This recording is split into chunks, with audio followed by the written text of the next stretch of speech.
మనం చూసినట్లయితే ఆడ దహన బలుల గురించి మాట్లాడుతున్నాడు.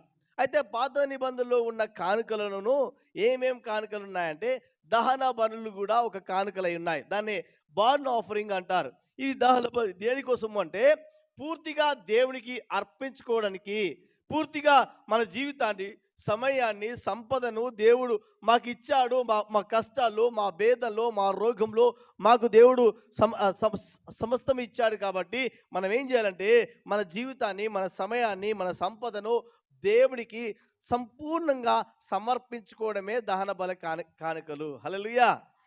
దాన్ని దహన బలి అంటారు. దహన బలి అంటే మంట పెట్టుడు కాదు. బర్న్ ఆఫరింగ్ అంటే దేవుని కోసం సంపూర్ణమైన కానుకగా దేవునికి ఇవ్వడం. ఏంటిది? జీవితాన్ని ఇవ్వడము, సమయాన్ని ఇవ్వడము, శక్తిని ఇవ్వడము, సంపదనివ్వడం. ఇవన్నిటిని